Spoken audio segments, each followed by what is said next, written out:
Buenas noches, espero que se encuentren bien. Qué bueno que ya estén aquí los que se enfermaron. Sí. Vamos a retomar en la página 456. Ya es una especie de mini síntesis de lo que vimos la ocasión anterior, solamente para redondear este aspecto y poder avanzar sin perder de vista lo que sigue. En la página 456, en el cuarto renglón, decía que el arte de la semejanza es el arte de llegar a encarnar la propia persona. O sea, la semejanza es precisamente lograr manifestar la imagen divina que todo ser humano posee. Y este arte se requiere precisamente, ¿no?, llevar a cabo mediante una ascética y mediante todos los procedimientos que hemos estado viendo a lo largo de este curso, especialmente en la clase anterior. Por eso, un renglón abajo, dice Florensky, todo lo que es casual, condicionado por causas exteriores al propio ser, en general, todo aquello que en el rostro no es el rostro mismo, ahora es descartado, rechazado por la corriente que irrumpe a través de la espesa corteza material, de la energía de la imagen de Dios. De este modo, el rostro se ha convertido en mirada. La mirada es la semejanza con Dios hecha presente en el rostro. Entonces, ¿a qué se refiere en este caso Florensky con rostro? Con ya la expresión de la semejanza, no el hecho de que alcancemos a manifestar la semejanza divina a través precisamente del rostro humano. Y este rostro humano es cuando ya reconocemos a alguien como persona. O sea, estamos llamados a ser más que simples seres humanos. No basta con quedarse en lo humano de la humanidad, sino que debemos de trascender hasta alcanzar precisamente la semejanza divina, o sea, el don de ser personas. Y dice otro renglón abajo, cuando ante nosotros hay una semejanza con Dios, entonces decimos, he aquí la imagen de Dios. Pero imagen de Dios significa que está también presente aquel a quien aquella imagen representa, su arquetipo. O sea, en este sentido, cuando se manifiesta el rostro, esta semejanza divina, no es que nosotros hayamos alcanzado una especie de cualidad especial, es porque también se hace presente aquel que nos acompaña. O sea, quien realmente manifiesta el rostro, a quien está manifestando es a Dios mismo, la presencia de Dios mismo. En este caso, la presencia del verbo, la presencia de la palabra. Por eso dice, la mirada por sí misma, en cuanto contemplada, siendo testimonio de este arquetipo y transfigurando su rostro en mirada, anuncia los misterios del mundo invisible sin palabras, con su mismo aspecto. La mirada es la idea encarnada en el rostro. O sea, esta es, digamos, como la síntesis. La mirada, esta profundización en el ser de las cosas, es la idea encarnada en el rostro.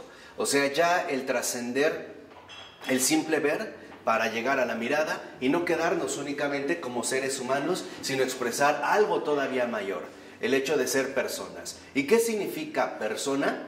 Significa esta criatura que ha sido creada precisamente como tanto imagen y semejanza con Dios. Entonces, estamos llamados nosotros a manifestar este rostro. Por ello, dice en el último parrafito, el rostro, por tanto, cuando es más que sí mismo, cuando se orienta hacia la realidad viviente, se convierte en mirada, llevando a plenitud su vocación manifestativa. O sea, cuando un hombre se manifiesta como persona, entonces quien se hace presente es Dios mismo. Ha dado paso a algo todavía mayor. Así que entonces, cuando el ser humano se transfigura en persona, o bien se personaliza su propia humanidad, entonces es porque está precisamente expresando o manifestando tanto la imagen como la semejanza divina. Que esta era, digamos, la trayectoria que nosotros habíamos recorrido la última ocasión. Ya nada más esto es como a manera de síntesis para no perderlo de vista. O sea, lo importante es que nosotros no nos conformemos con ser simples humanos, sino que aspiremos a ser personas. Personas que ya expresan, en este caso, tanto la imagen como la semejanza. Este es, digamos, el hecho fundamental de ser persona. Por eso, el humano está llamado a convertirse en persona, a cumplir su vocación. O sea, dicho de otra manera, la vocación humana consiste en llegar a ser personas. Esa es la vocación humana. Y hoy, por ejemplo, justo lo que se ve es que esta vocación humana se ve desfigurada o desorientada hacia otros caminos. Por ejemplo, el hecho de que el ser humano más bien se degenere en una especie de mecanismo automático, en una mecanización, en el cumplimiento de ciertos rituales, ¿no?, culturales que no le permiten desarrollarse como persona. Ese es por un lado. O por otro lado, que también se denigre al no trascender como persona y quedarse más bien en el mero ámbito limitado de la expresión animal.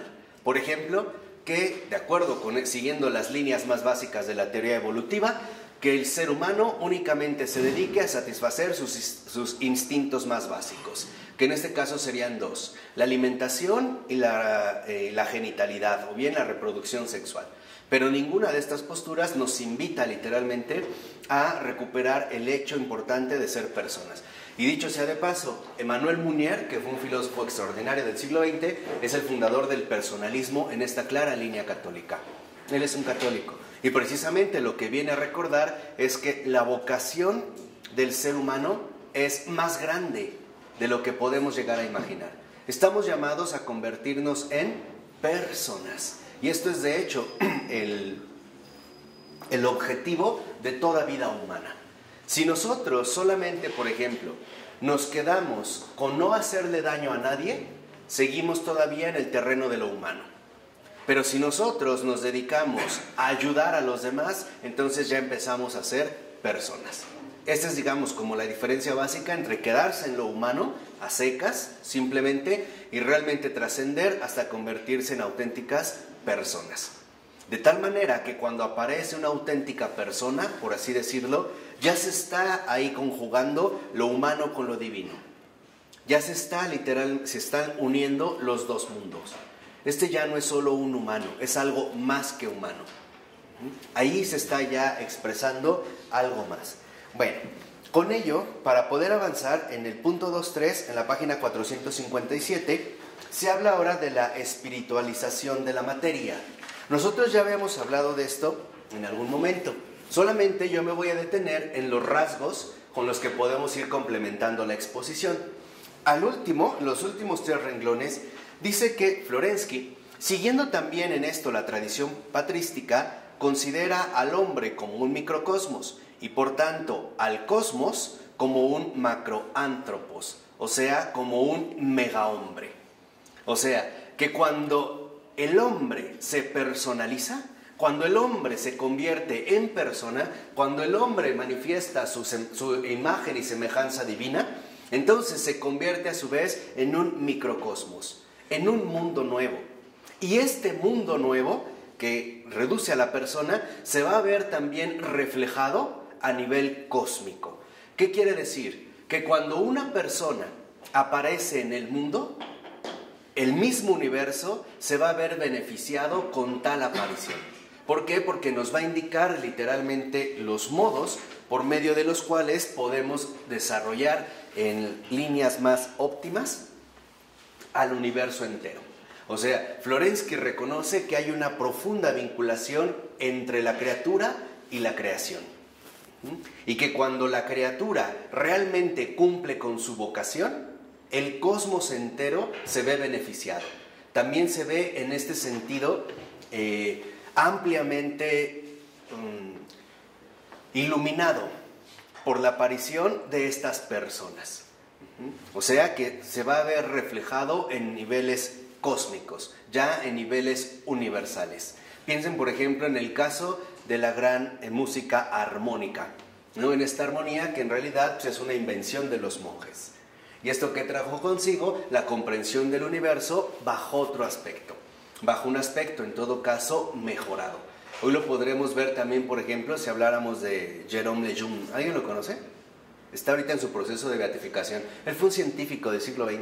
Él fue el que descubrió los pares cromosómicos y sobre todo los relacionados con el síndrome T21, que es una alteración genética. Entonces, cuando él hace este descubrimiento no solo, por ejemplo, va a repercutir en el ámbito biológico de la genética, sino que a su vez también va a repercutir en un ámbito cósmico, porque eso nos llevaría entonces a asumir la vida humana bajo un punto de vista distinto. O sea, asumir incluso este tipo de desórdenes genéticos con una óptica diferente. Y por lo tanto, los productos se ven, en último término, expuestos a estas dimensiones. Por ello, en la 458, dice Florensky en la cita: por diversos caminos llega siempre el pensamiento a la misma conclusión: el parentesco ideal entre el mundo y el hombre, su condicionamiento mutuo, su interpenetración del uno por el otro, su esencial vinculación. O sea, el hombre y el mundo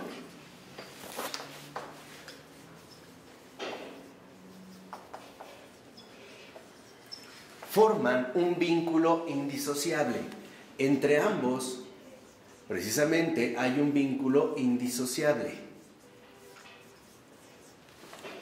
En este caso, y ya lo habíamos visto en algún momento, todo lo que el hombre asume por cuenta propia, según precisamente su dramática libertad, se va a ver precisamente reflejado en el mundo al cual pertenece.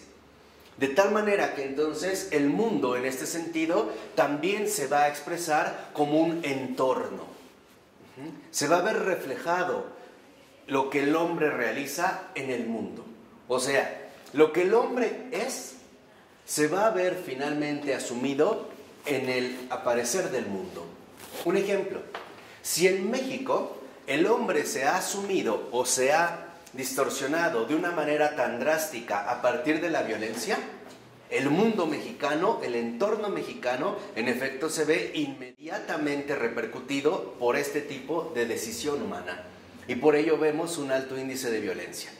Llámense en Michoacán, que es, digamos, como un aviso bastante claro de la dimensión tan drástica a la que hemos llegado. O sea, si el hombre se desfigura, también arrastra al mundo. Si el hombre mejora, entonces también mejora el mundo. No están ambos separados. Lo que hace uno también va a repercutir precisamente en el otro. Pero ¿de qué mundo estás hablando? ¿Del mundo de los hombres o del mundo material? Todo el entorno, todo lo que nos rodea, todo en lo cual estamos insertos, se va a ver precisamente fuertemente repercutido en el mundo. De tal manera que entonces el mundo necesita del hombre para alcanzar su mayor realización. Y eso también es precisamente un ámbito importante de la responsabilidad humana. No es casual que también en el siglo XX aparecieran líneas de investigación como la bioética. La bioética iba a plantear, por ejemplo, en una de sus vertientes, todo lo que tiene que ver con las cuestiones ecológicas. O sea, el suponer, por ejemplo, que si el hombre se volvía un ser netamente ambicioso o dirigido por la obtención de dinero, entonces iba a ser capaz de atentar contra el propio mundo. ¿Cómo? Acabando, por ejemplo, con reservas forestales, acabando, por ejemplo, con selvas o con especies animales. Y esto, a su vez, esta repercusión en el mundo también se iba a manifestar con los claros indicios que hoy vemos, como el cambio climático, la extinción de especies animales, ¿no? Toda la irregularidad en los fenómenos naturales que nosotros estamos padeciendo hoy en día. O sea, detrás de todo esto es donde se va a anidar precisamente el aspecto protagónicamente negativo del hombre, o bien positivo de la aportación del hombre. Aquí es donde yo nada más quiero que ustedes tengan un pequeño matiz de significado. El mundo nos va a aportar a nosotros un ámbito claro de naturalidad. La naturaleza, en general, nuestro mundo, nuestro entorno circundante, del cual a su vez formamos parte y no nos podemos desligar, jamás ha, por ejemplo, matado a tanta gente como lo ha hecho una bomba atómica o como lo han hecho las guerras. Un tsunami podrá matar miles de personas, pero solo en la Primera Guerra Mundial murieron más de 60 millones. O sea, a la naturalidad que se da en el mundo se pueden agregar, lo voy a poner arriba, se pueden agregar dos aportaciones humanas, o perversidad. Si el hombre se deja arrasar por la perversidad, el mundo también se va a ver perjudicado. O bien, el hombre no se deja arrastrar por la perversidad y más bien sigue los caminos de la benevolencia. Si el hombre sigue los caminos de la benevolencia, y podemos nosotros analizar brevemente la palabra, de tal manera que bene es de bueno y volencia de volens, de buena voluntad, entonces es porque está dispuesto a también hacer lo que le toca para mejorar su entorno circundante. O sea, el hombre está llamado a mejorar el mundo, no a destruirlo. Eso es, o sea, ese, digamos, es como el propósito fundamental del hombre en su relación con el mundo, mejorar al mundo. Pero es una muy mala conjunción la naturalidad y la perversidad. A lo mejor, mediante un terremoto, fallecen algunas personas, cientos de personas, miles de personas. Pero si a eso le agregamos la perversidad humana, que muchas veces se aprovecha de estas catástrofes o situaciones difíciles para sacar todavía más dinero, propaganda, etcétera, etcétera, etcétera, entonces eso se convierte en una catástrofe. Lo catastrófico no es el mundo. Lo catastrófico es que a la naturalidad se le añada la perversidad humana. Esa es una catástrofe. Eso es lo que realmente nos va a hundir a nosotros. Entonces, si el hombre no asume el papel que le toca y es la de responder por el mundo al cual también él pertenece, las consecuencias las va a pagar. Y muchas veces las va a pagar muy caras, como hoy lo sabemos. Hoy prácticamente creo que queda claro para todos que estos cambios tan drásticos en el clima, estos cambios tan drásticos en la aparición de fenómenos perturbadores como terremotos, tsunamis, etc., en realidad ha sido propiciado por intereses económicos de altos vuelos. Y esos intereses económicos finalmente también recaen en la voluntad torcida de un puñado de hombres. Hay hombres que pueden destruir el mundo, y no les importaría, con tal de obtener sus propios beneficios, o en este caso, con tal de satisfacer sus propios intereses. Eso se le llama perversidad. La benevolencia es reconocer que el hombre tiene una vocación y su vocación es fortalecer, armonizar, mejorar el mundo al cual él también pertenece. Si el hombre atenta contra el mundo, también atenta contra sí mismo, porque el hombre y el mundo forman un vínculo indisociable. ¿De acuerdo? ¿Sí? Bueno. Por eso dice a continuación Florensky, gnoseológicamente, todo lo que conocemos es asimilado por nosotros y transformado en nosotros mismos. Dicho brevemente, en términos de conocimiento, el mundo se ofrece al hombre y el hombre lo asimila, ¿no? El mundo se dona al hombre. Y en este sentido, el hombre juega un papel pasivo. Ya en un momento ya les había explicado esto. Primero es el mundo. Nosotros no existíamos y el mundo ya había sido hecho. Nosotros venimos después. En este caso, nosotros somos una especie de huéspedes. Huéspedes de este mundo. Se nos ha dado este mundo para habitarlo, pero no solo para habitarlo, para cuidarlo, para mejorarlo, o por decir en una sola palabra, para amarlo. Se nos ha dado esto, ¿no? Un hogar. Incluso podríamos decir, el mundo es un verdadero patrimonio, El mundo es el patrimonio del hombre. El mundo en su naturalidad es patrimonio del hombre. ¿Por qué es patrimonio del hombre? Porque es lo que le ha dado el Padre, en sentido profundo. Por eso es patrimonio, porque proviene del Padre. Es un regalo del Padre. Patrimonio como un regalo del Padre. Como cuando, por ejemplo, un padre humano trabaja para dejarle algún patrimonio a los hijos. Una casa, un departamento, una herencia, qué sé yo. Por eso es que nosotros estamos de fondo llamados a cuidar este patrimonio, por dos simples razones. Una, nosotros no lo hicimos. Dos, nosotros estamos llamados a conservarlo, estamos llamados a cuidarlo, no es nuestra obra. Por ejemplo, cuando tú le encargas a otra persona algo tuyo, lo que esperas es que esta persona lo cuide, no que lo destruya. Y esto solo podemos asumir como patrimonio el mundo con benevolencia, a través de la benevolencia, con la humildad de reconocer que yo no hice el mundo, sino que yo también estoy en el mundo y formo parte del mundo. O sea, el mundo como creación entera, ¿no? Como todo lo creado, este mundo amplio. Y en este sentido yo también soy parte del mundo, también es parte de mi patrimonio, es un regalo del Padre.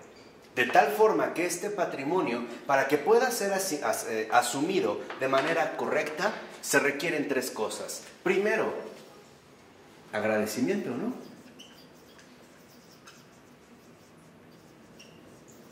Segundo, cuidado. Y tres, mejoramiento.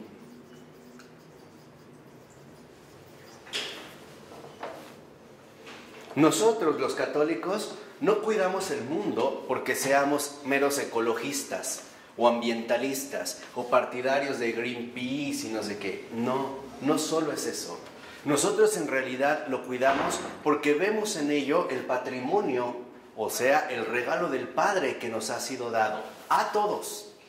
Y por ello, lo primero que hacemos es agradecer esta maravilla de la creación, cuidar esto que se nos ha dado y también asumir, en el caso nuestro, lo que nos toca, incluso la posibilidad de un determinado mejoramiento. O sea, también colaborar en el mundo de manera positiva, en este caso de manera benéfica. ¿Qué quiere decir? Que el católico no solo, por ejemplo, ama a los animales, los ama porque han sido creados por el mismo Padre de nosotros. En este sentido, nosotros también somos hermanos, por ejemplo, de un árbol. ¿Por qué? Porque ambos hemos sido creados por el mismo Padre, ¿no? Por este, vamos a decirlo así, patrimonio. Entonces, cuando no se agradece, entonces el mundo se nos convierte en una especie de medio hostil al cual podemos disponer como se nos da la gana. Y en lugar de cuidarlo, lo vamos a destruir. Y en lugar de mejorarlo, lo vamos a empeorar. Y es lo que estamos viendo hoy en día. Eso es justamente lo que está ocurriendo. Fíjense, yo les quiero recomendar dos breves cortometrajes de Akira Kurosawa. No sé si lo conocen, él fue un cineasta japonés, en la tradición japonesa. Pero él, a diferencia de estos códigos cerrados del Japón, él trataba de abrirse también a la cultura occidental. Bueno, hay una serie de cortometrajes o proyecciones muy breves que se llama Los Sueños. Los Sueños, así se llama. Y son como sueños, ¿no? Son como cortometrajes muy pequeños.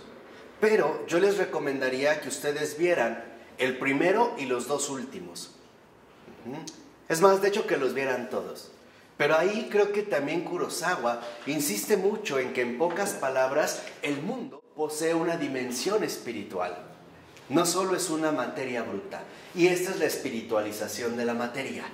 Por eso les decía, valía la pena comentarlo porque también son como temas muy actuales para nosotros. Cuando el hombre se deja arrasar por la perversidad, destruye el mundo. En lugar de mejorarlo, lo destruye. Cuando el hombre asume la benevolencia, o sea, se reconoce en este vínculo indisociable con el mundo y sobre todo como un patrimonio, regalo del Padre, que está llamado a agradecer, cuidar y mejorar, entonces el mundo en este sentido mejora, se embellece, también se transfigura y por lo tanto se espiritualiza. O sea, ¿qué tiene que hacer el hombre en el mundo? Espiritualizarlo. Tiene que espiritualizar la materia. Está llamado literalmente a espiritualizar el mundo. Por eso dice a continuación, biológicamente todo lo que nos rodea es nuestro cuerpo. La continuación de nuestro cuerpo, el conjunto de nuestros órganos llevados a plenitud. Fíjense, esta visión es muy hermosa porque Florensky nos recuerda que es también nuestro cuerpo. ¿Por qué? Porque también proviene de esta materia al que el Señor ha creado y que también ha vivificado. Por ejemplo, cuando yo construyo a partir de un árbol un remo, lo que estoy haciendo es extender mi cuerpo. Lo estoy utilizando como una mano mucho más grande que la mía. No es lo mismo tratar de remar con mi mano que con un remo de madera. Finalmente también lo utilizo como un órgano mío, como un megacuerpo. Esto es muy hermoso porque Florensky concibe el cosmos como un mega hombre, también que está llamado a incorporarse, ¿no?, con el ser humano. Lo utilizo también de esta manera. Dice a continuación, económicamente, fíjense todos los ámbitos que menciona Florensky. Económicamente, todo aquello que elaboramos, producimos y consumimos se convierte en nuestro dominio. O sea, el mundo también se deja producir por el hombre. Se pone también en este sentido en manos del hombre. ¿Qué quiere decir? Que el hombre sí está llamado a ejercer un señorío, un dominio, pero no es un dominio de explotación ni de destrucción, sino un dominio en el sentido de llevarlo a un mejor servicio, a un nivel más elevado, o sea, a una espiritualización, porque esto le ha sido encargado al hombre. O sea, no a distorsionarlo, sino realmente a espiritualizarlo. Psicológicamente, todo lo que sentimos es una encarnación simbólica de nuestra vida interior, un espejo de nuestro espíritu. O sea, también nosotros en el mundo podemos encontrar un espejo de nuestro propio espíritu. Piensen, por ejemplo, en muchas analogías poéticas donde hay estados de ánimo que se pueden expresar precisamente a través de ciertos acontecimientos en el mundo, ¿no? Mi alma se encuentra tenebrosa como una noche cerrada, por ejemplo, ¿no? Y lo vemos en una cierta correspondencia. Metafísicamente es verdaderamente lo mismo que nosotros, porque si fuera otra cosa, no podría estar unido a nosotros. O sea, que en términos metafísicos, también es lo mismo que nosotros. ¿Por qué? Porque ha sido creado como hemos sido creados nosotros. Por ello, en realidad, nosotros no podemos distinguir claramente, en términos metafísicos, dónde termino yo y dónde empieza el mundo. Como si se tratara de dos ámbitos totalmente distintos o dos ámbitos totalmente repelentes, ¿no? Uno al otro. No, somos uno. Dice, en fin, religiosamente el mundo, la imagen de la Sofía es madre, novia y esposa de la imagen de Cristo. El hombre es semejante a él y espera de él atención, ternura y la fecundidad en el espíritu. Entonces, cuando nosotros asumimos en un primer momento agradecimiento, cuidado y mejoramiento, estamos todavía en el ámbito de lo humano. O sea, es lo mínimo que un hombre puede hacer ante el mundo, ¿no? Agradecer, cuidarlo y mejorarlo, lo mínimo. Pero cuando ya nosotros hemos crecido, entonces estamos llamados ahora a que este agradecimiento se convierta en atención, a que este cuidado se convierta en ternura y a que este mejoramiento se convierta ahora en fecundidad. Y entonces ya no estamos solamente en el ámbito de lo humano, aquí ya estamos nosotros en el ámbito personal o espiritual. Esto es todavía llevar al mundo más allá de los condicionamientos básicos. Ya no solo agradezco, atiendo a lo que me ha sido dado. Ya no solo lo cuido, sino que ahora también derramo esta ternura. Y ya no solo lo voy a mejorar, sino que también voy a propiciar una profunda fecundidad. Pero esto solo se puede hacer a través de una vida personal, o lo que es lo mismo, a través de una vida espiritual. Esta sería, en pocas palabras, precisamente ahora la espiritualización de la materia de la que nos empieza a hablar Florensky. En la página 460, en los 3 últimos renglones del primer párrafo, dice el libro: la razón no crea el ser, sino que lo recibe y se apoya en él, porque el mundo es anterior a la subjetividad razonadora, o sea, es creación, que es lo que yo les había ya comentado hace un momento. No olvidemos que antes que nosotros era el mundo, ya estaba el mundo. Incluso desde el relato del Génesis se ve. Primero está el mundo, la creación, la ordenación, después vendrán los animales, las criaturas y al último viene el hombre. En este sentido, nosotros no estamos llamados a inventar el mundo, estamos llamados a fecundizarlo, o sea, a espiritualizar el mundo, a que el mundo finalmente también alcance estas dimensiones que por sí mismo no puede alcanzar.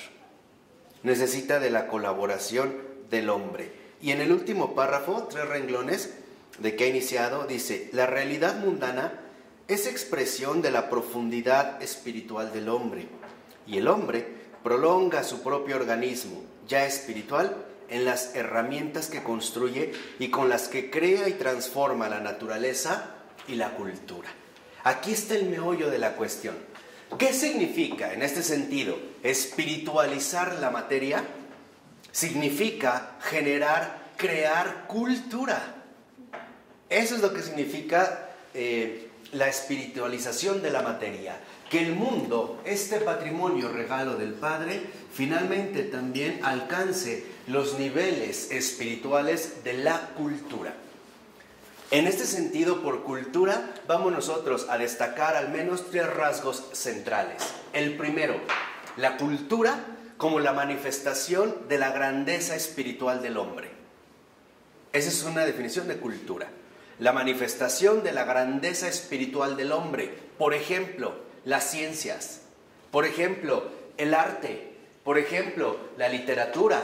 Por ejemplo, la filosofía. Por ejemplo, las bibliotecas. Por ejemplo, las mesas, las sillas. O sea, todo aquello que es expresión de la grandeza espiritual del hombre. Esa es la primera.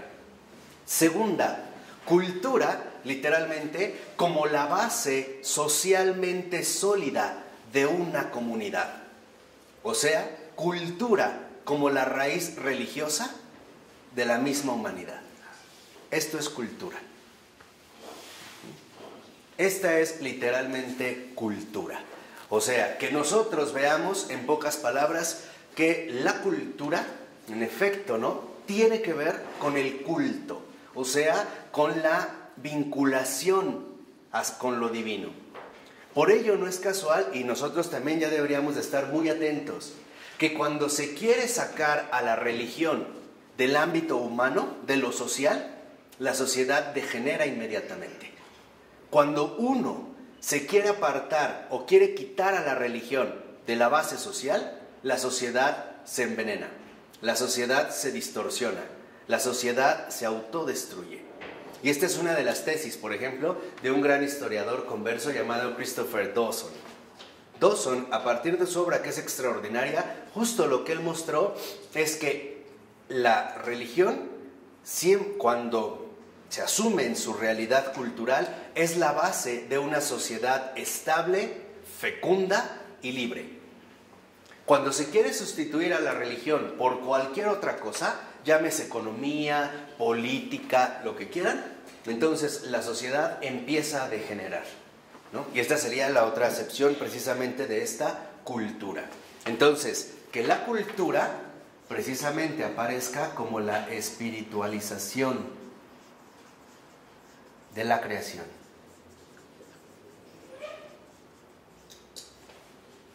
No es para nada lo mismo ver un bloque de mármol que ver una escultura de Miguel Ángel. La forma ha cambiado. Y aquí, a lo mejor déjenme tomar vuelos filosóficos, pero la espiritualización de la creación, la cultura, es en este sentido la forma del mundo. Que podamos recuperar la verdadera forma del mundo. Elevarlo, potenciarlo, fecundizarlo hasta su mejor expresión. Entonces, la espiritualización de la creación es lo mismo que poner al descubierto la forma del mundo. Esto es algo que, por ejemplo, Heidegger ni contempla. No, para nada. Pero en realidad es la espiritualización de la creación, es sacar la forma del mundo. Sacar precisamente esta dimensión hacia la cual el mundo está llamado a plenificarse. El mundo entero está llamado precisamente a expandirse, a transfigurarse. Esta es la generación de cultura. Por ello, y no debemos olvidarlo, y aquí sí hay que ser muy precisos, el cristiano en general está llamado a generar cultura. Todo cristiano está llamado a generar cultura, de una o de otra manera. ¿Por qué? Porque está llamado a espiritualizar la creación en el ámbito en el cual le toca. O sea, llevar la forma del mundo a su mejor y mayor expresión. Por eso no es casual que nosotros nos demos cuenta quiénes, por ejemplo, fueron los que inventaron los libros que hoy conocemos. Los monjes. ¿Quiénes inventaron todas las reglas semánticas y gramaticales, los puntos y aparte, los espacios, las comas? Los monjes. ¿Quiénes inventaron las reglas de estudio para el fortalecimiento del espíritu humano? Los monjes.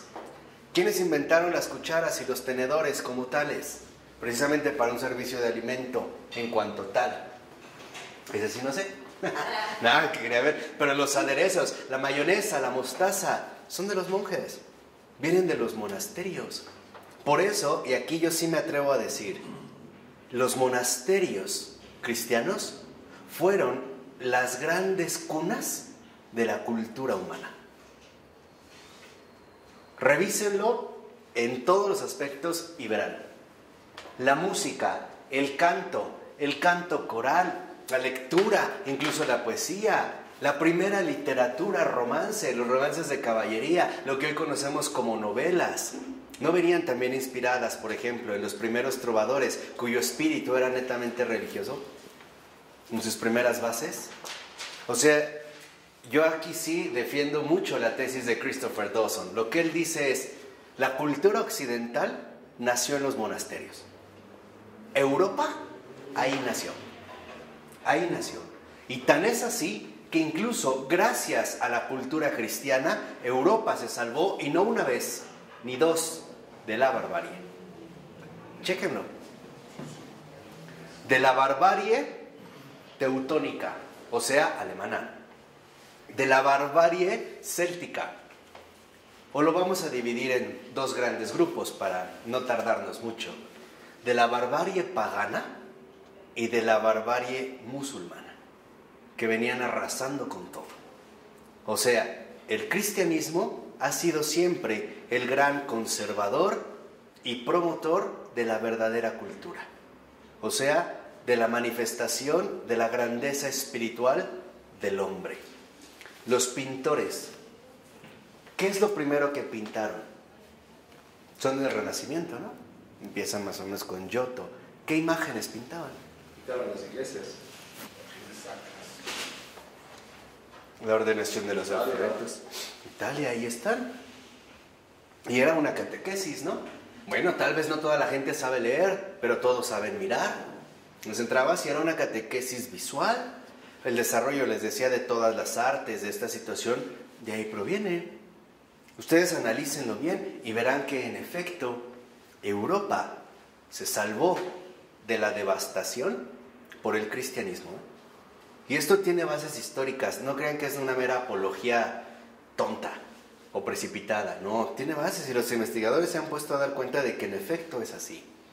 De que si no haber sido por el cristianismo, que siempre buscó defender la cultura, entonces hubiéramos acabado literalmente en la barbarie. Y quizá el ejemplo más llamativo sea en el caso de Grecia. El cristianismo conservó, y no solo conservó, mejoró las grandes aportaciones de los griegos. Pero mucho de los griegos lo quitó. ¿Por qué? Porque no conducían a nada bueno. En lugar de conducir a la grandeza humana, más bien parecían conducir a todo lo contrario. Las orgías, el asesinato de los niños que nacían con algún tipo de defecto, el incesto, la homosexualidad, desenfrenada, la borrachera báquica, todo aquello que vemos. La corrupción, por ejemplo, incluso también de las cortes políticas de Roma, aunque eso significara perder la vida. O sea, en síntesis, cada cristiano está llamado a mejorar la cultura entera. Así de sencillo. Está llamado a mejorar la cultura, a trascender literalmente la cultura, con atención, con ternura, con fecundidad, a espiritualizar la creación, o sea, a recuperar de nuevo esta forma del mundo. Porque esta forma del mundo tiene un nombre, se llama belleza.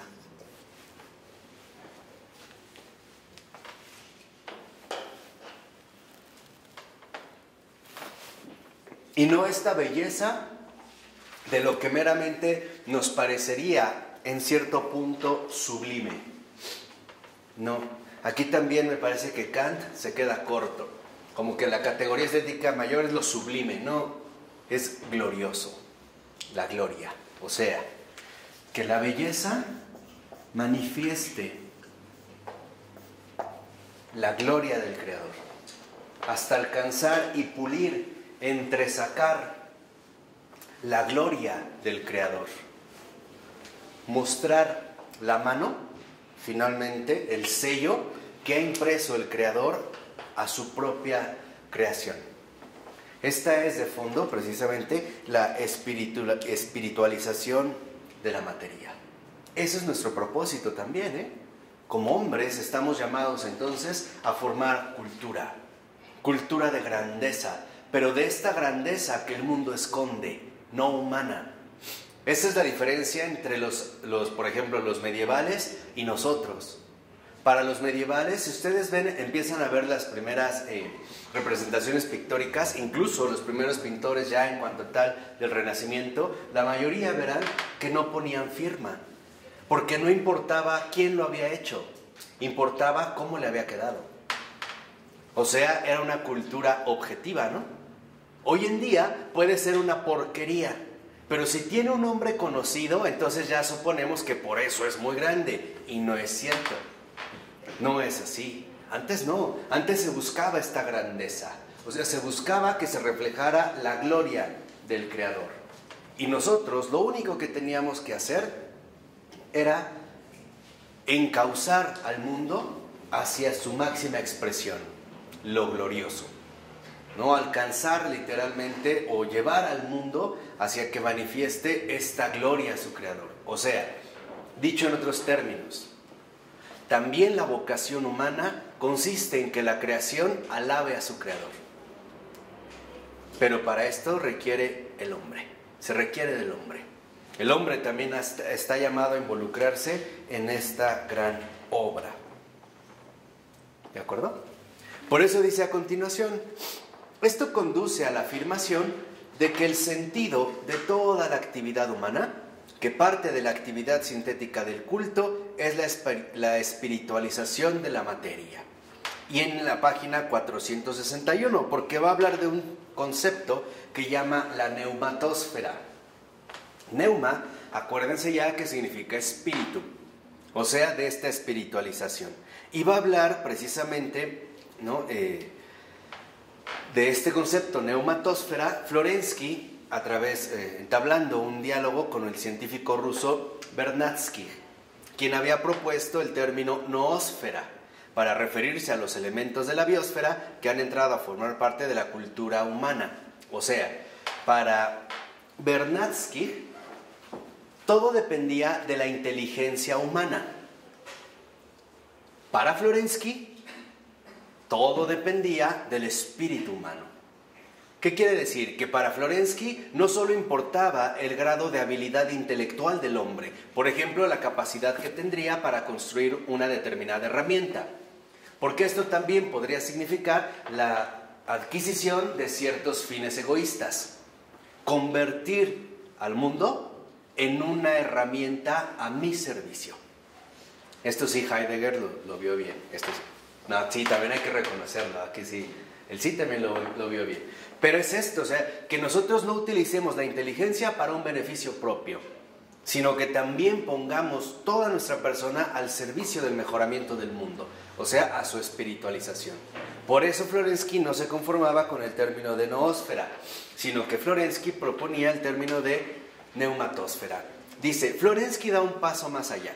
El objetivo de la actividad humana no es solo convertir la materia en cultura, sino propiamente elevarla al nivel del espíritu, espiritualizarla, es decir, ofrecerla a la creatividad última y eterna del espíritu.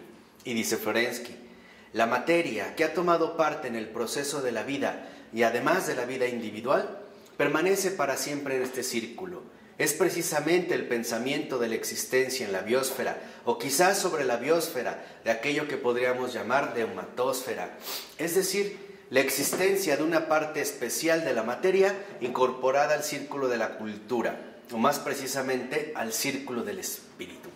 O sea, no quedarnos con habilidades técnicas. Es eso lo que estoy diciendo. O sea, no solo se trata de que nosotros desarrollemos a través de la inteligencia determinadas habilidades técnicas. O sea, convertir el mundo en un instrumento para mi uso, ¿no? Y aquí sí Heidegger hizo reflexiones muy serias sobre la técnica y el peligro de la técnica, que era esto, convertir al mundo en un instrumento a mi servicio. No, Florensky dice, no basta con desarrollar habilidades técnicas, sino que nosotros tenemos incluso que sobrepasar este nivel para mostrar entonces esta verdadera grandeza que el mundo posee en germen. O sea, no quedarnos únicamente con las habilidades, sino que alcanzar la verdadera espiritualidad incluso en el desarrollo de la cultura. Por eso dice a continuación, y este es un parrafito muy importante, esta neumatósfera sería en definitiva contra la mentalidad materialista y ajena a los presupuestos ontológicos del culto, el ámbito de una liturgia cósmica donde lo natural y material darían testimonio de su capacidad más profunda, la de llegar a ser alabanza viviente y espiritual del nombre divino. Es lo que les había dicho hace un momento. ¿Qué es entonces lo que busca Florensky? Que la creación entera se convierta en una alabanza viviente y espiritual del nombre divino. O sea, en ese sentido, de Dios.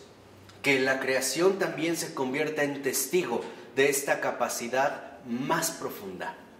Y la capacidad más profunda a la que puede alcanzar el mundo, la creación entera, es dar gloria a través de esta belleza espiritual al propio Dios.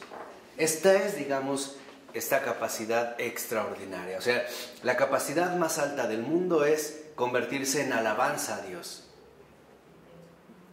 ¿Vamos bien? ¿Sí?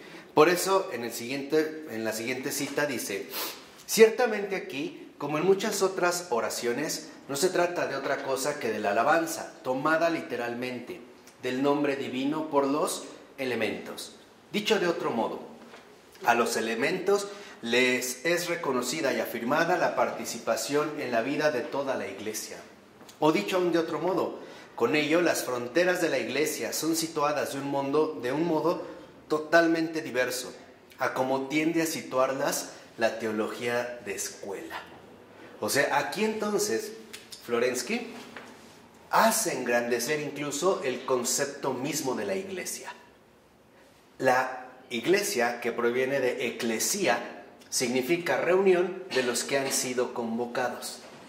A ver, déjenme hacer un esquemita, porque si no, a lo mejor puede resultar un poco más confuso. Bueno, pero aquí sí me van siguiendo. Sí. ¿No les parece un tema hermoso? Sí. Bueno, me parece realmente bellísimo, pero un poco lo que apunta Florensky es: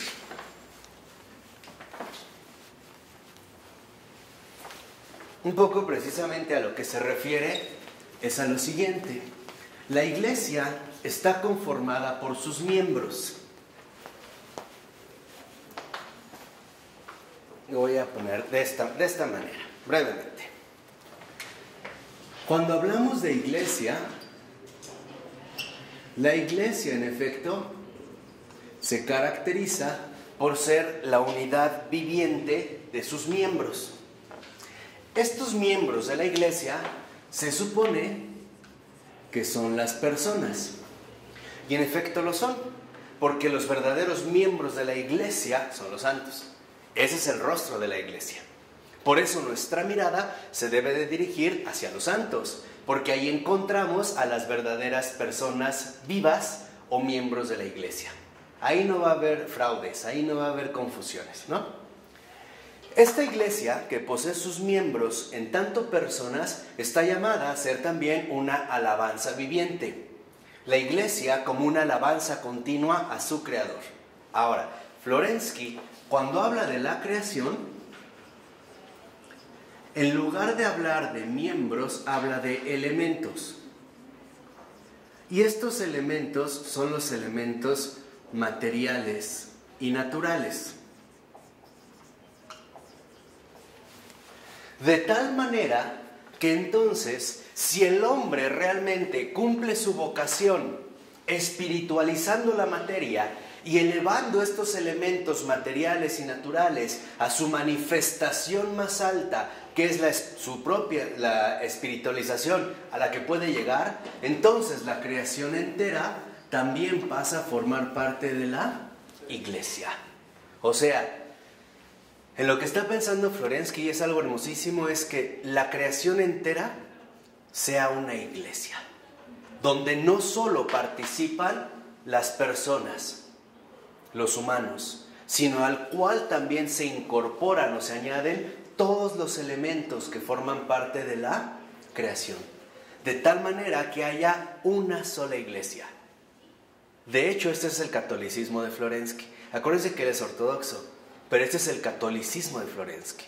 De tal manera que entonces, entre hombre, que es lo que hemos estado mencionando hace un momento, y mundo, se conjugue en este sentido de tal manera que únicamente haya una sola iglesia. Una iglesia que ha espiritualizado tanto a la criatura como a la misma creación. Que es una postura bellísima, ¿eh? Yo la verdad no la había encontrado en ningún otro autor, al menos no de esta manera. No de un ejemplo concreto, ¿no? ¿De esto? Sí, de la creación que se habla en la iglesia. ¿Cómo lo podemos lograr? ¿Cómo lo podemos lograr? A través de la espiritualización de la materia, o sea, a través de realmente elevarnos como personas a esta espiritualidad, que podamos transfigurar al mundo en una cultura donde los elementos primarios que están, llámese piedras, llámense madera, llámese átomos, llámense pares cromosómicos, lo que quieras, queden incorporados a esta grandeza. Pues hay que donar a los pobres. Sí. No hay otra, ¿no? Yo no lo veo como otra persona. O bien donar las cosas materiales y repartirlas a los pobres. Donarlas y repartirlas, o bien espiritualizar las cosas materiales de tal manera que estén al servicio de los demás hombres. Es lo mismo. Ajá. Por ejemplo, la invención de una prótesis, ¿no? Ese es elevar los elementos de la creación para convertirlas en una alabanza continua. Que sea al alcance de todos. Exactamente, de todos. Entonces, si tú tienes un determinado talento, que lo pongas también al servicio de los demás y que no olvides también la grandeza que pueden alcanzar estos elementos que están en la creación entera. De tal forma que el hombre y el mundo se conjuguen a un nivel cósmico. Por eso, en este sentido, para Florensky, el hombre y el mundo, y en este sentido la iglesia, poseen una dimensión cósmica. La iglesia, precisamente, como un acontecimiento cósmico, donde ya no hay una separación tajante entre uno y otro, sino que en realidad se conjugan en un nivel total. En este sentido, en un nivel universal, o sea, católico. ¿Sí? Eso logra convertir todo el mundo, ¿no? Claro. A ver, todo. Otro ejemplo completo. ¿Cómo lo va a lograr literalmente convertir?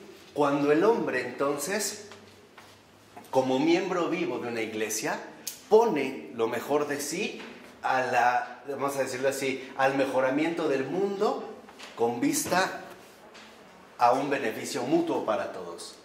O sea, el hecho de que, por ejemplo, ya no utiliza el metal, por decir, para hacer balas, sino que ahora utiliza el metal a lo mejor para hacer ciertas prótesis en un caso en concreto. Entonces ahí se va a ver que este elemento se ha transfigurado. Ya no está al servicio de una perversidad, sino que ahora está al servicio de una determinada benevolencia. Por ejemplo, los que también, estos grandes biólogos o farmacobiólogos incluso, que se dieron cuenta de las estructuras químicas de ciertas sustancias y las utilizaron, por ejemplo, para el desarrollo de grandes vacunas o remedios medicinales. Por ejemplo, Pasteur, que aparte sabían que era católico. Luis Pasteur, que hizo grandes avances, ¿sabían que era católico? Y que él sabía que le ofrecía toda su obra a Jesús. ¿Qué pasó con la perversidad?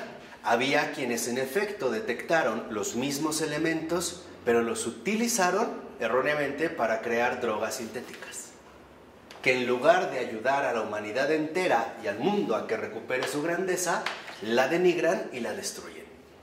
Esta es la gran diferencia entre un espíritu cristiano y un espíritu no cristiano. Un espíritu cristiano utilizará incluso los elementos químicos para formar medicinas. Un espíritu no cristiano utilizará los mismos elementos químicos para fabricar bombas, ya sea químicas o drogas de destrucción terrible. ¿Han oído hablar de la droga que ahorita está muy vigente, que se llama cocodrilo?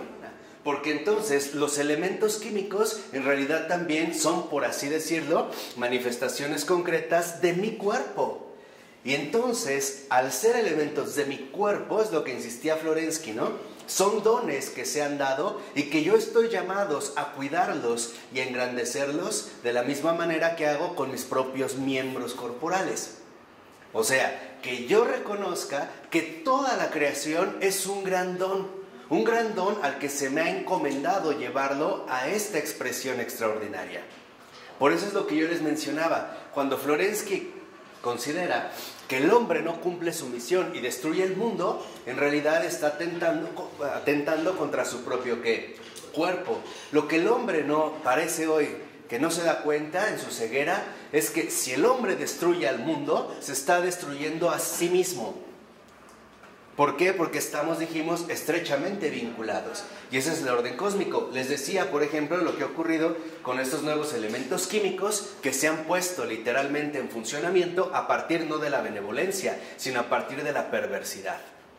Esta nueva droga cocodrilo surgió en Rusia, por ahí de la década de los 90. Es llamada la droga de los pobres. Cuesta 1/10 parte de lo que costaría una dosis de heroína. Tiene cierta fabricación casera, algunos elementos, fósforo, tal, va inyectada, pero bastan 2 inyecciones para desarrollar una terrible adicción. Se le llama cocodrilo porque empieza a enverdecer sobre todo las extremidades corporales, el pie, las manos, los dedos, el rostro, y empieza a sacar como escamas.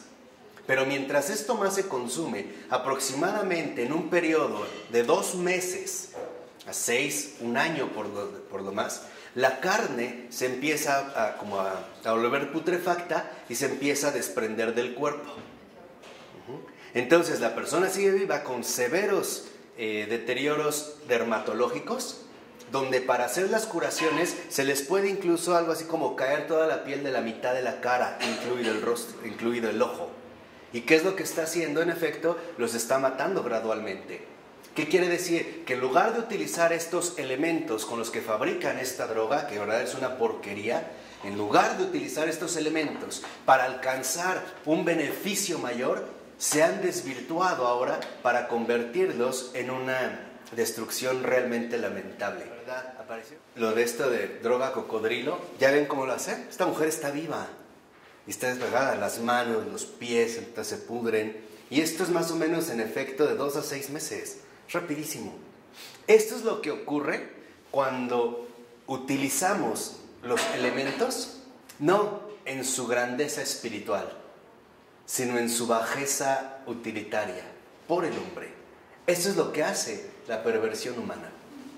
Esta es la decadencia. O sea, por eso les decía, este tipo de droga lo que nos dice es el grado lamentable en el cual nos encontramos, donde ponemos estos elementos, en pocas palabras, al servicio de la muerte y no precisamente al servicio de la vida.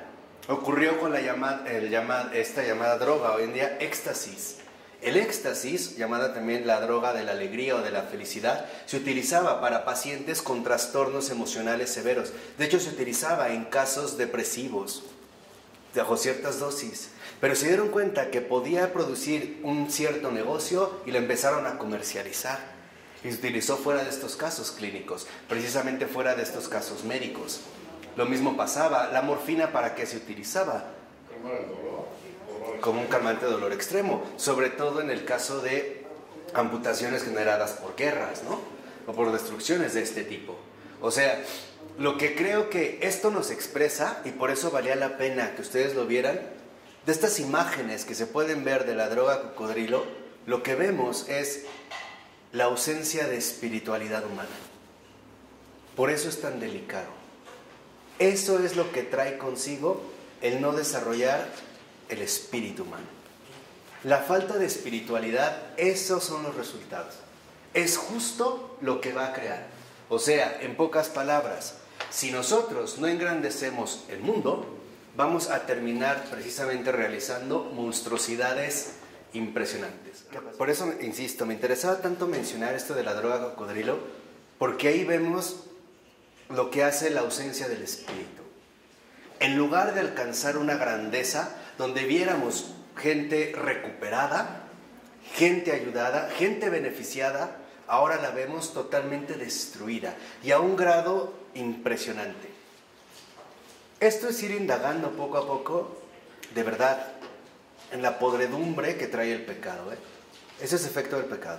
Eso es justo lo que genera el pecado. Pero también un supermaterialismo, ¿no? Claro, o sea, el supermaterialismo tiene de raíz un pecado. ¿Y cuál es el pecado de la humanidad contemporánea? Rechazar a Dios. Ese es el gran pecado. La autosuficiencia de que vamos a hacer las cosas a nuestro propio modo. Y ahí están los resultados. Otro caso extremo, yo les decía en México. México de verdad es un caso muy peculiar hoy en día. Esto que está ocurriendo en Michoacán, no sé si han visto lo que están haciendo los caballeros templarios, de que agarran a gente, le cortan los brazos y las cuelgan de puentes. ¿No han visto las imágenes recientes? Las violaciones a niñas de secundaria, de preparatoria, a mujeres embarazadas, donde las matan, las balacean. Esto es justamente el resultado de que nosotros estamos rompiendo, ojo, ya no solo el vínculo con Dios, también el vínculo con los demás y también el vínculo con el mundo. Estos son los signos claros que trae consigo literalmente la ruptura de este vínculo sustancial. Cuando uno ve una foto de esta, más ¡ay, qué feo! No, lo que en realidad está ahí expresándose es la ausencia de la grandeza humana. Porque cuando nosotros vemos así, y se los voy a decir abiertamente, o crecemos espiritualmente y nos hacemos personas, o decaemos espiritualmente y terminaremos convertidos en bestias. Cuando tú ves algo así, tú dices, ese no es un hombre, ese es una bestia, es un animal. O nos bestializamos y ya sabemos a quién le dicen la bestia, o nos personificamos y entonces nos aparecemos como hijos de Dios. No hay opciones, no hay medias aquí, no hay posibilidades de estar jugando en un caso o en otro. O personas o bestias. Y es aquí donde va a entrar, ¿no?, literalmente este gran drama de la libertad humana. Por ello es que valía la pena mucho retomar esto de la espiritualización de la materia. Porque si no, también nosotros consideramos que el mundo únicamente se presta como una especie de herramienta a mi servicio para fines destructivos, para fines egoístas. Y no es así. La verdadera cultura humana es la que ha engrandecido al propio hombre y al mundo. Es cuando se han dado literalmente estos enormes avances.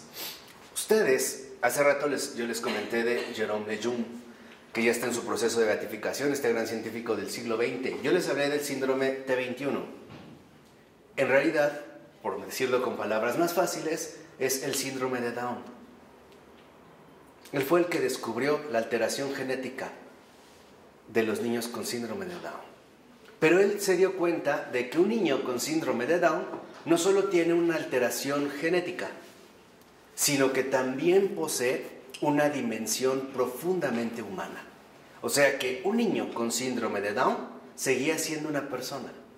Y que nosotros no podíamos, en este sentido, rechazarlos como cosas o desperdicios de la naturaleza, sino que también poseían una grandeza. Por eso Jérôme Lejeune no solo identificó la alteración genética de este síndrome, del síndrome de Down, sino que también luchó por la dignidad de estas personas. Y eso es lo que hizo a lo largo precisamente de su vida. Por ello no es casual que, siendo un científico, ahorita se esté precisamente dando este proceso de beatificación. Aquí es donde vemos la enorme diferencia de un Jérôme Lejeune de todos los que practicaban la eugenesia, por ejemplo, en los campos de exterminio nazis. ¿Saben qué es la eugenesia? Es la experimentación con la genética. Por ejemplo, ¿qué pasa si mezclo esto con esto? ¿Qué pasa si hago, por ejemplo, una mezcla a lo mejor de un perro con una rata, en términos genéticos? Entonces por eso se hicieron todas esas películas de zombies y todo eso, ¿no? Era una alerta de lo que pasaba cuando el hombre quiere tomar el control de las cosas. Por ejemplo, incluso hubo científicos rusos que trataban de mantener con vida la cabeza de un perro, solo la cabeza. Sí, y hay fotos. Hay películas reales. En serio, o sea, mantenerlo supuestamente vivo solo con la cabeza. ¿Y qué pasaría entonces? Había un gran científico ruso que estaba viendo de qué manera se podía conjugar, ¿no?, la genética de un perro con un árbol. Y uno dice, ¿pero cómo? ¿Sí? O sea, a estos grados ya finalmente de locura. Hay otro autor contemporáneo de Flandes que se llama Stefan Briggs. Él escribió un libro que se llama El Hacedor de Ángeles. Y es muy bueno por esto, porque precisamente este doctor justo lo que quiere es asumir el papel de Dios y empezar a jugar con los elementos del mundo. Y en lugar de conseguir grandeza, consigue monstruosidades. ¿Por qué? Porque hace como 3 niños que ni siquiera los puede sacar a la calle, ¿no? Entonces la gente empieza a sospechar, está bastante bien escrita, es muy ángel, pero es muy ágil la lectura, pero se llama El Hacedor de Ángeles también, si por ahí le pueden echar un ojito, valdría la pena. Bueno, por eso es que entonces dice Florensky, en último término, que tendrá gusto a continuación en negar esto tan solo aquel en cuyo corazón habita una lucha secreta contra el culto, que no se atreve a manifestar abiertamente. O sea, el que niega esto que acabamos de decir es porque está en contra del culto, en ese sentido de la verdad suprahumana. Vamos, está en contra de Dios. Y por eso va a querer utilizarlo según sus propios fines. Si ustedes van al Museo de la Tolerancia, ¿no han ido? Al del centro, ahí también hay fotos, hay documentales precisamente de todas las atrocidades que se hicieron en los casos genéticos, en la eugenesia. O sea, en la manipulación clínico-médica de ciertos casos particulares. ¿Qué pasa, por ejemplo, ¿no?, cuando se hacen este tipo de situaciones? Mikhail Bulgakov, un escritor ruso extraordinario, él se va a burlar en su sátira, en su estilo satírico, de estas pretensiones modernas, materialistas, científico-tecnológicas, o sea, no espirituales, en un librito que yo les recomiendo muchísimo que se llama Corazón de Perro. Es extraordinario, ¿eh? Lo que ocurre cuando querían hacer estos experimentos, le trasplantan a un perro el corazón de un delincuente. Y se dan cuenta de que al final, en lugar de haber sido un gran logro científico, fue en realidad algo espantoso. Y entonces le regresan su corazón de perro. Léanlo, aparte se van a divertir, es una novela pequeñita. Corazón de Perro, es de verdad extraordinario.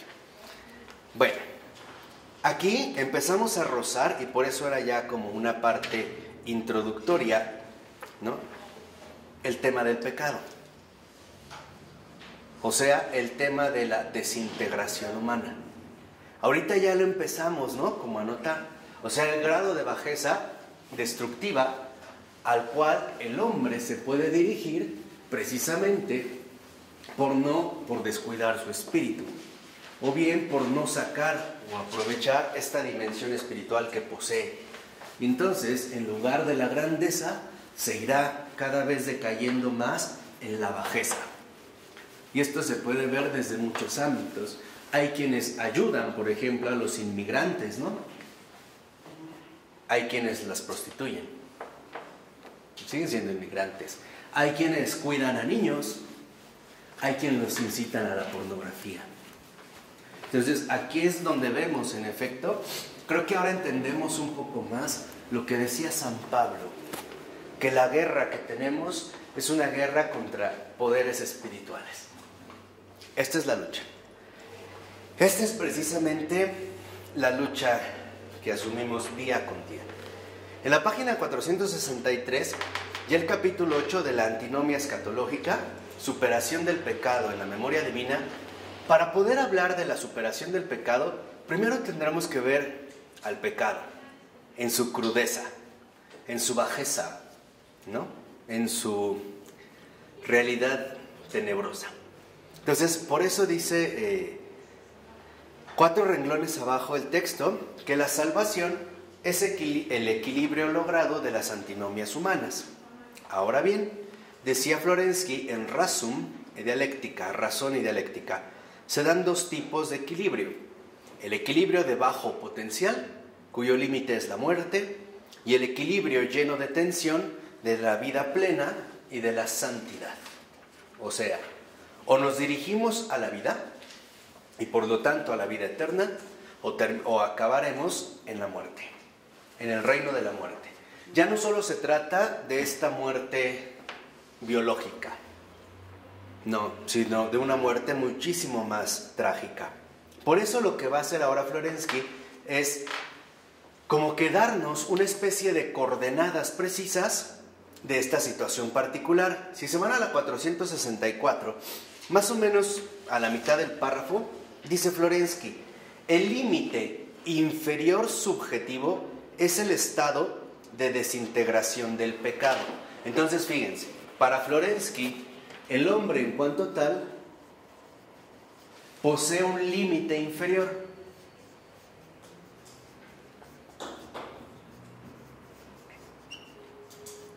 Este límite inferior precisamente es el pecado. Sería nuestro límite más bajo, o sea, lo más bajo a lo que podemos caer. Y dice, el cual, considerado de un modo objetivo, en el límite paradójico de objetivación, será el infierno. El límite superior, el de la integridad salvación, es subjetivamente la Macaría, la felicidad o beatitud. Entonces, Florensky considera que así como el hombre posee un límite inferior, también posee un límite superior. Este límite superior es la beatitud. Y objetivamente, es decir, sin que esto dependa de manera directa del sujeto, nos conllevaría a que el pecado posee su referencia en el infierno y la beatitud, literalmente, ¿no?, nos conduciría en este sentido al cielo. Por ello, ahora en lo que va a insistir en este momento Florensky es en el límite inferior, o sea, en el límite tenebroso del pecado, y lo va a hacer con una lucidez realmente impresionante, ¿eh? Lo va a hacer Florensky con una visión, con una descripción realmente impactante. Bueno, dice la 465, 3 renglones de que ha iniciado el punto A, porque ya estamos en la 7ª carta, el pecado. Dice, el pecado, y no la realidad material en cuanto tal, representa la máxima lejanía del ser divino, el límite inferior. Esta observación es muy importante porque acuérdense que una gran tentación, a veces también del cristiano, es la gnosis, o sea, el considerar que lo que nos separa de Dios es la materia. Acuérdense que para la gnosis, particularmente desde Plotino, el nivel más bajo de todo lo creado es la materia. Entonces hay que dejar lo material para alcanzar un grado de espiritualidad pura. ¿no? O sea, incluso humanamente, desintegrar el cuerpo hasta llegar a un grado superior de nous o inteligencia, donde ya no hay materia, porque la materia es lo bajo, la materia es lo que nos impide el trato con Dios, la materia, en pocas palabras, es obra del demonio. Esto es lo que a veces se sostiene, pero esto es falso. Lo que en realidad genera esta distancia con respecto a Dios es el pecado, no la materia. Por ejemplo, tener un cuerpo no es lo que nos ha separado de Dios. Lo que nos aparta de Dios es el pecado, no la carne. Incluso nuestra carne es la unión más inseparable con Dios mismo a partir de su encarnación. Entonces, no es la materia la que nos aparta, es en este sentido el pecado. Pero hay muchas religiones que toman el cuerpo, lo tienen que tapar y no sé qué, y separar del hombre, mujer aparte, hombre aparte, porque lo toman al revés. No toman en cuenta que es el pecado. Claro. A donde hay que evitar. Lo que me aparta de Dios es el pecado. Sí, pero ellos dicen, este cuerpo me puede llevar al pecado, entonces yo separo el cuerpo. Claro. O como que lo trato de anular, ¿no? Lo veo literalmente como una cárcel. Y no lo veo. Como un enemigo, ¿no? Que debo de destruir y someter. No es así. Lo que realmente me aparta de Dios es el pecado. Por eso dice a continuación, Florensky comienza poniendo de manifiesto cómo la literatura de los pueblos, que se recoge en las fábulas antiguas y la misma tradición eclesial, han conservado una larga serie de escritos sobre el tema de la doble vía o de los dos caminos, o sea, el de la virtud y el vicio. El contenido esencial de estos escritos es la confrontación ética entre el camino que conduce a la vida y el camino que conduce a la muerte. Es decir, aunque los hombres no hayan tenido una clara conciencia de la beatitud y del pecado, del cielo y del infierno, por lo menos sí tenían una conciencia ética.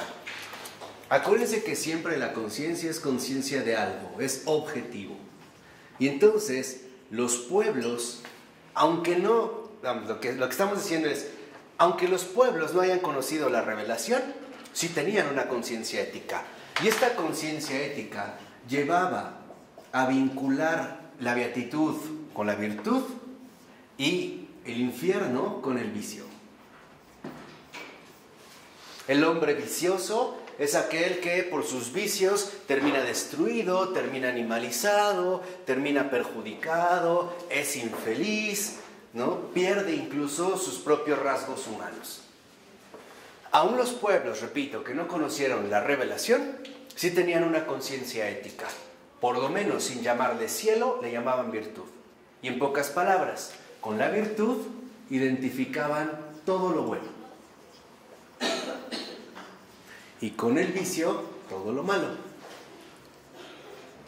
Así que incluso en diferentes pueblos o culturas donde no se tuvo contacto con la revelación, sí se tenía esta conciencia ética. Básicamente hay dos caminos.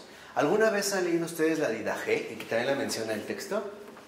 Es uno de los primeros escritos apostólicos. Y así comienza. Hay dos caminos. Uno que te conduce a la vida y otro que te conduce a la muerte. Uno que te conduce a la macaría, a la felicidad, y otro a la infelicidad. Y este era el otro rasgo. La virtud que abarca o que contempla todo lo bueno, en último término también conlleva a la felicidad.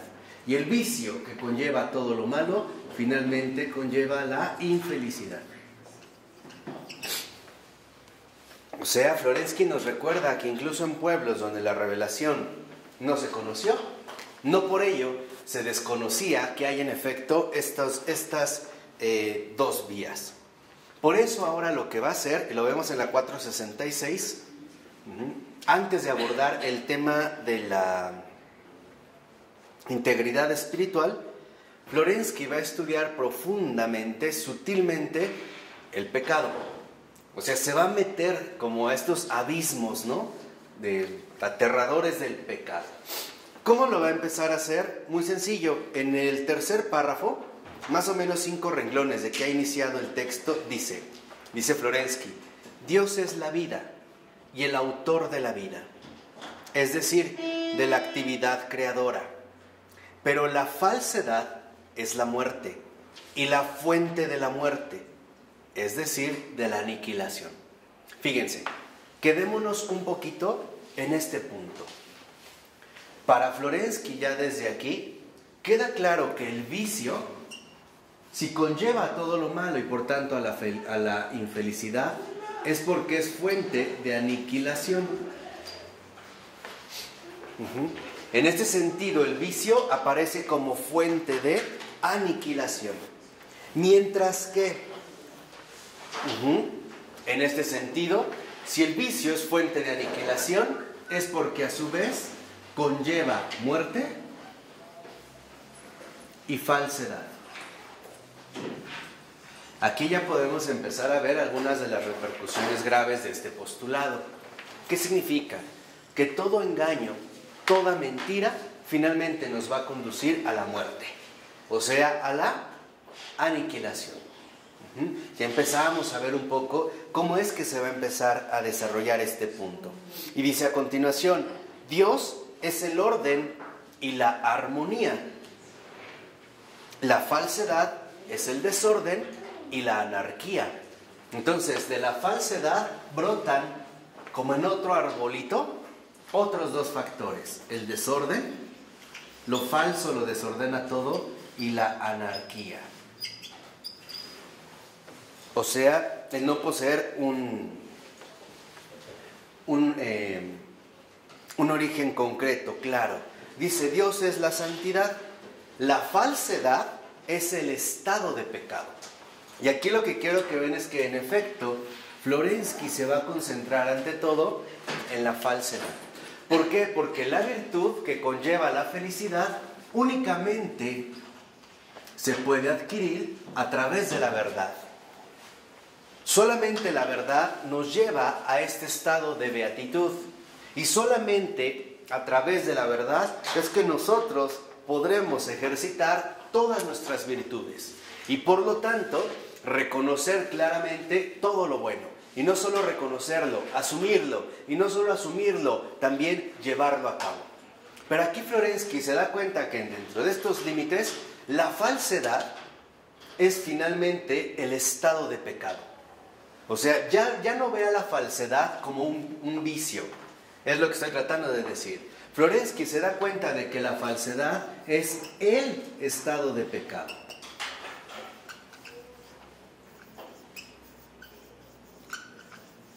O sea, el que anda en tinieblas, anda en pecado, está en pecado.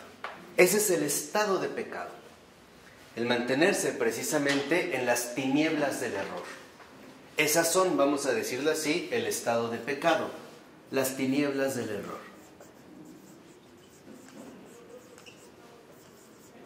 Y pongo el error con mayúsculas porque el error más grande es el infierno. Yo se los dejo un poco para que ustedes lo vayan asimilando, pero el error más grande es el infierno. Ahí están las tinieblas del error. Todo el que anda en tinieblas está en pecado. Se mantiene en el estado de pecado. ¿Por qué? Porque ahora literalmente es partícipe o compinche, no sé de qué otra manera se podría decir. Colega, es colaborador de la falsedad. Por eso, el hombre que anda en pecado es porque es presa de la falsedad. ¿Qué quiere decir? Que en último término, el hombre que se mantiene en el estado de pecado se alejó ¿de qué? De la verdad. Y al haberse alejado de la verdad, también es porque rechazó la ¿qué? La virtud. Y en este caso prefirió el ¿qué? Un ejemplo. La iglesia te dice, no puedes tener relaciones sexuales fuera del matrimonio. Yo rechazo esta virtud de la continencia y digo, no, pues entonces mejor ya no voy a la iglesia y justifico mi vicio. Pero soy buen hombre, ¿no? Cumplo con todos mis deberes, ayudo a la gente, trato bien a mi mujer, bla, bla, bla. Eso es estar fuera de la verdad. ¿Por qué? Porque ahora yo estoy ya en la falsedad. ¿Y cómo se nota que estoy en la falsedad? Porque me mantengo en el estado de pecado. O sea, en las tinieblas del ¿qué? Del error. Por ello, no es casual que incluso hoy se promueva tanto una cultura que va contra la verdad. O bien que quiere decirnos que la verdad no existe, o bien que quiere convencernos de que no hay una sola verdad, sino de que todo es relativo. En este sentido, uno de los grandes defensores de la fe es Ratzinger.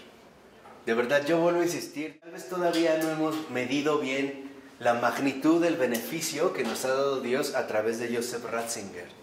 Si ustedes leen un librito que se llama Fe, Verdad y Tolerancia, que estudiamos en San José, verían cómo él es el primero que precisamente va a tomar postura y va a combatir seriamente contra el estado de pecado. O sea, literalmente Ratzinger, y eso a mí me lo enseñó, por eso es mi maestro, no solo va contra el estado de pecado. Ratzinger va a entablar un combate serio y total contra cualquier tipo de ¿qué? De falsedad. Por eso su lema es cooperadores de la verdad. ¿Por qué? Porque si uno está fuera de la verdad, uno es presa de la ¿qué? De la falsedad, de permanencia en el estado de pecado, de las tinieblas del error, y por tanto seríamos ya reos de ¿qué? De muerte. Insisto, de verdad, lean este libro de Ratzinger, Fe, Verdad y Tolerancia. Habla del relativismo, del falsonilismo, de todas estas posturas que hoy en día se manejan como poderes espirituales, literalmente para apartarnos de la verdad. ¿Por qué? Porque una vez que estamos apartados de la verdad, ya somos reos de muerte. Este es, digamos, el propósito, en este caso, de lo que se va mencionando. Marco, ¿cómo hablas de las personas que,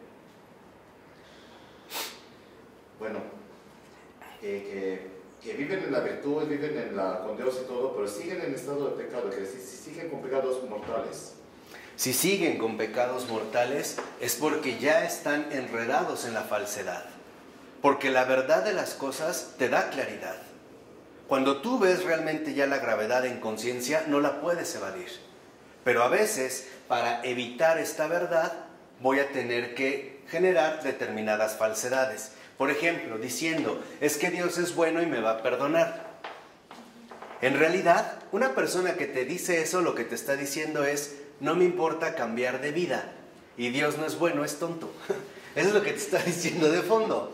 Dios es bueno y me va a perdonar. Dios es tan tonto que yo hago lo que quiera. Y Él es un estúpido que cuando llegue me tiene que abrir y decir, oye Dios, eres bueno, si no, no eres Dios. Y hasta me voy a hacer el ofendido, ¿no?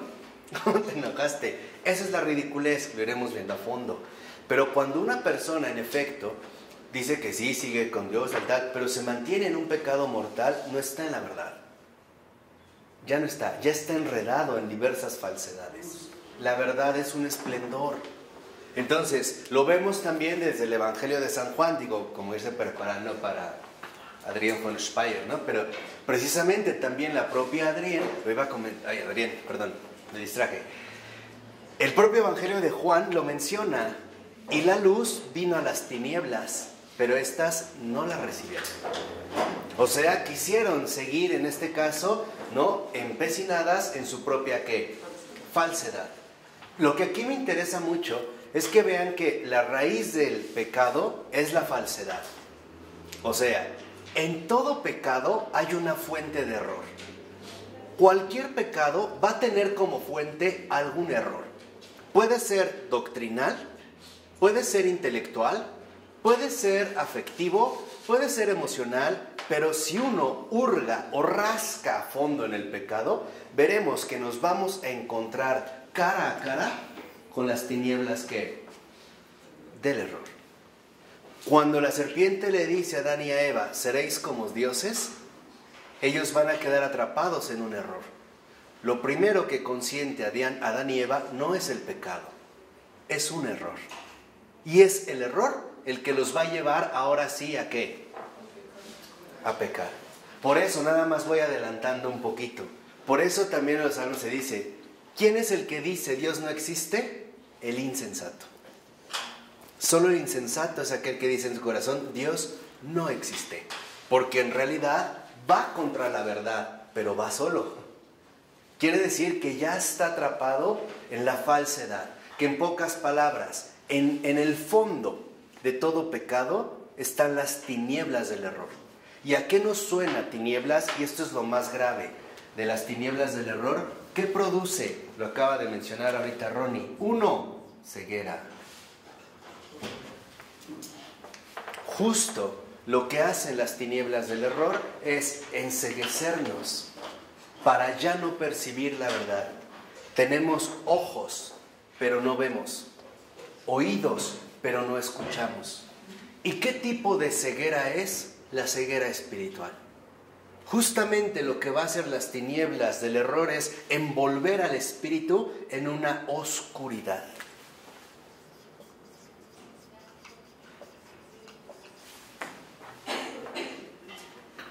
Esta es la densidad ontológica, metafísica de las tinieblas del error. Ceguera y oscuridad. ¿Por qué? Porque tienen atrapada a su presa. Déjenme terminar con esta imagen. Lo que hace la falsedad es que cuando atrapa a alguien ingenuo, cuando lo capta es como una araña. Lo muerde, pero no lo mata. ¿Sí saben? Las arañas no matan de inmediato a sus presas, Las muerden y les inyectan ¿qué? Un veneno. Pero este veneno, en primer lugar, es paralizante, pero al mismo tiempo es corrosivo. ¿Sabían que lo que tienen en realidad las arañas es que se chupan a sus presas? Les inyectan un veneno que va algo así como a licuar todo el interior de la presa. Después la vuelven a morder, pero para eso se va a llevar tiempo. Y se la van a estar absorbiendo como si tuvieran 2 popotes. ¿Sí? Pero en lo que transcurre este periodo, lo que hace es que la envuelve, ¿no? ¿Se me está? Y la deja colgadita. Eso es lo que hace la falsedad. La falsedad te muerde. ¿Será? Oye, no, sí, yo creo que sí, No, yo creo que, por ejemplo, sí, yo creo que Jesús sí tuvo un hijo con María Magdalena. Sí, pues claro, pues se llevaban tan bien y bla, bla, bla. Ya te mordió. Entonces, al tú consentir la falsedad, solito te entregas al estado de pecado. Cuando ya te entregaste, entonces, ahora sí, viene la telaraña. Te empieza a enredar en las tinieblas del error. De tal manera que cuando tú quisieras reaccionar, ya no puedes. Porque ya estás envuelto en esta seda pestilente que te va a generar ceguera y que te va a hundir finalmente en la ¿qué? En la oscuridad. Por eso, la única manera para salir de las tinieblas del error es a través de la gracia de la verdad. Por eso se suplica. Y esto lo digo abiertamente, y de verdad. Nadie puede salir por cuenta propia de las tinieblas del error. ¿Han visto cómo se habla en los salmos de las aguas caudalosas? Señor, me estaban ya a punto de sucumbir en estas tinieblas del error. Y se los voy a poner en términos más drásticos. Solo Dios ha vencido y puede vencer el poder del infierno. El hombre es incapaz, Solo por la gracia de Dios podemos salir de las tinieblas del error, del estado de pecado. Por eso yo les recomiendo una oración muy bonita. Díganle al Señor diariamente: Señor, líbrame de las tinieblas del error y concédeme permanecer y pertenecer siempre al esplendor de la verdad. Amén. ¿Ya? Sí. Decirle: Señor, líbrame de las tinieblas del error.